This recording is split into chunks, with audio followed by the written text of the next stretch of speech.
Hello everyone! Chef Harold po, and for today's video ay gagawa tayo ng sweet and sour fried fish. Kaya ano pang hinihintay natin? Narito po mga ingredients sa ating gagawing sweet and sour fried fish.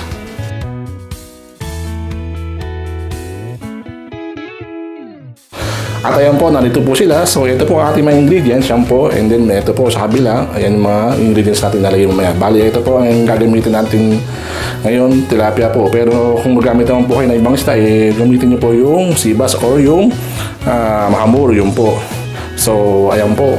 Kaya ano pang hinihintay natin? Kaya tara, samahan nyo ako. Magluto na tayo. Ayan po, simulan na natin. Bali, narito po ang ating flour. Meron po tayo ditong flour. Lagyan po natin siya ng salt. And then black pepper. Yan. And then mix natin yan. Bali, ito po yung ating gagamitin sa ating pang-coating sa ating fish. So ayan, okay na po siya. Yan. So ayun, na-mix na po natin yung ating pang-coating sa ating fish. So ito po. Yan. Bali, lagyan po natin siya ng ating flour. Yan. Para pag-fry natin yung maya is maging crispy siya. So ayan, okay na po. And then lagyan po natin sa isang malinis na plate. And then set aside po muna natin. Yan.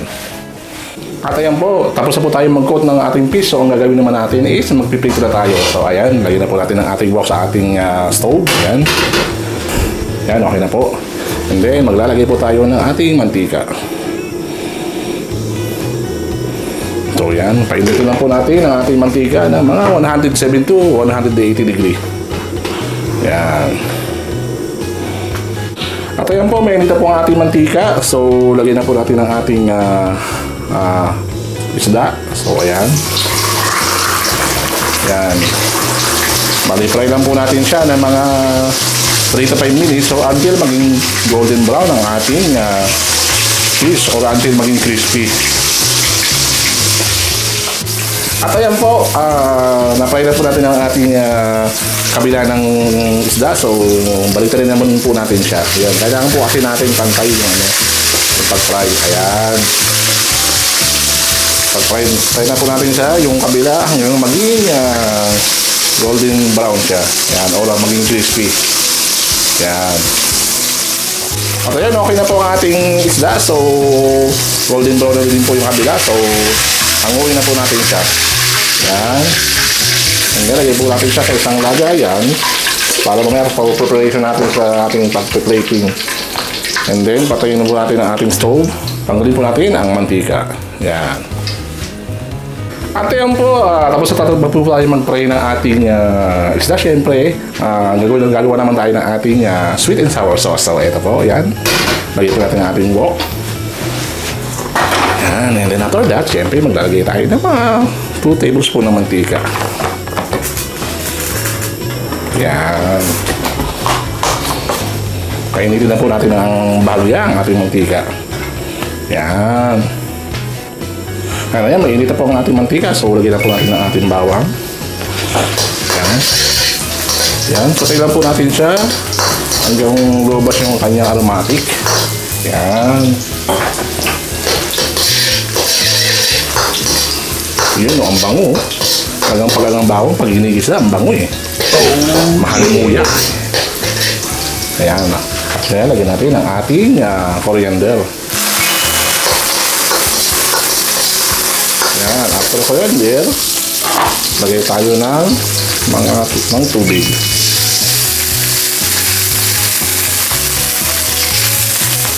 Ayan. And then, after tubig, lagay tayo ng sugar,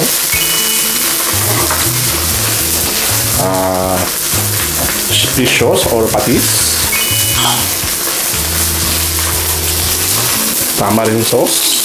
Yan, ito ating mapapakin sa ating sauce ng ating isda. So, ayan. Simmer lang po natin siya ng mga 1 minute kasi didissolve lang natin yung sugar pati yung tamarind sauce. Yan. Ayan, after 1 minute, lalagyan naman tayo ng bell pepper. Ayan.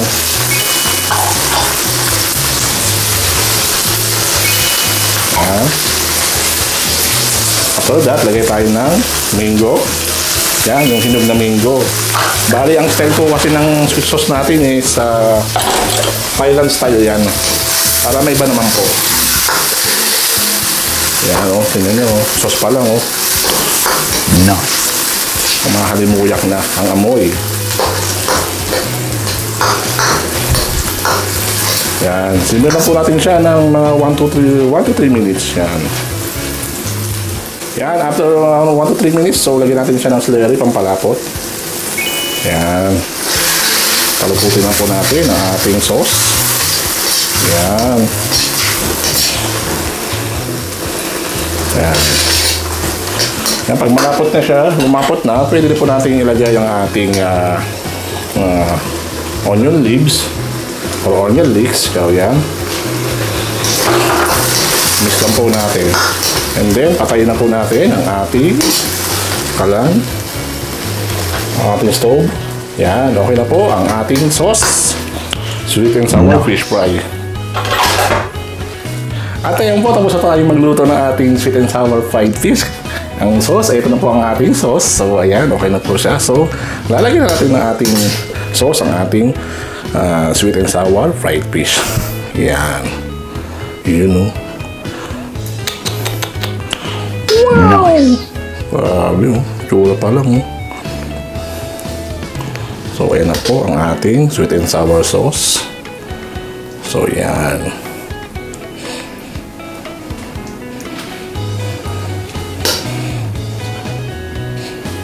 So, ayan. Ano po ang ating finished product.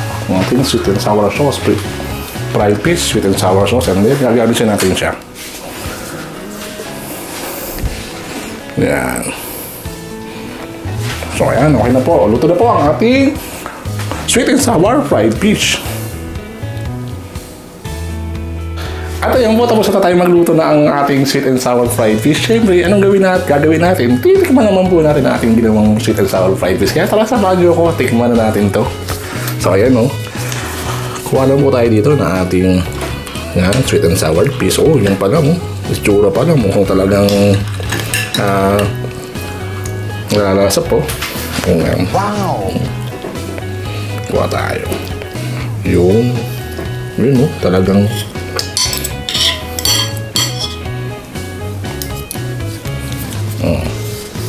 first bite. Kain tayo. Nausok-usok pa.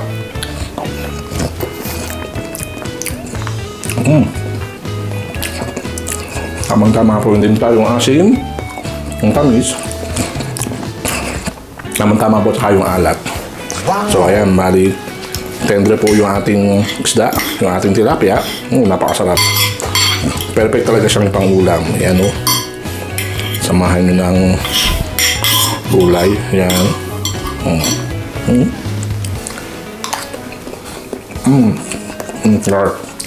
Wow! Pati yung mango. Nasa yung mango. Then yung coriander po. Napakasarap. Ano yung magugustuhan ito? Try nyo na po. Lutuin nyo na po ito. Magugustuhan po ito na inyong pamilya. So kayo na lang pong bahala ko sa asin, sa alat, sa talmis. Kayo na lang pong bahala mag-adjust kung ano pong timpla yung gusto nyo. So ayan po.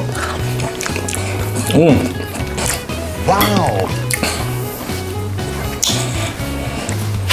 Yun, perfect na perfect po. So, ayan. So, hanggang dito na lang po ang ating cooking show. Siyempre, ang masasabi ko lang is, sipag at taga lang kailangan sa buhay para makamit ang pangarap. Kaya hanggang susunod po muli. Maraming salamat po. Bye-bye!